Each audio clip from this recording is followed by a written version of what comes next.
क्या पढ़ रहे थे? ग्रेफाइट, ठीक है, एक्सट्रीम फोटोफोबिया। ठीक है।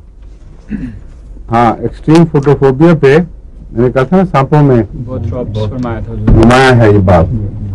और एक सांप जो है वो सिंध वाला, उसमें तो मरीज आंख खोले तो अंधा हो जाता है।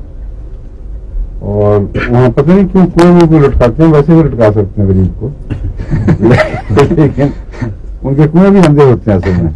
अक्सर सिंध के जो थरपारकर के इलाके में देखा ना वो सांपों वाला, उसमें अक्सर कुएं अंधे होते हैं, तो उल्टा लटकाते हैं, फिर उससे कहते हैं कुछ उसको अगर बच जाए तो इम्कान है।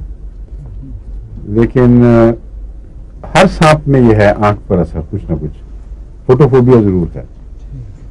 उसकी गालिबन ये वजह है कि सब सांप अंधेरों में रहने वाले हैं, और अंधेरे में रहने की वजह से इनकी केमिस्ट्री है वो ऐसी है कि आंख अंधेरे के ज़माने में बहुत ज़्यादा खुल जाती होगी, लेकिन अल्लाह ताला ने इनको एडजस्ट किया हुआ रोशनी में आके, सिवाय उस सिंधी सांप के, उसमें कोई ख़ास हिकमत है, वरना सब सांप अपनी आंखें फिर एडजस्ट कर लेते हैं रोशनी में आके।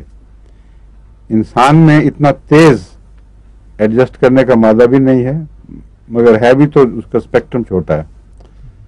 सांप के असर से वो प्यूपिल्स बहुत ज़्यादा डायलेट हो सकते हैं, और अगर वही ठहर जाएं, डायलेट ही हो जाएं, तो फिर ये कैफियत जो है ना फोटोफोबिया की सब में कॉमन होगी। लेकिन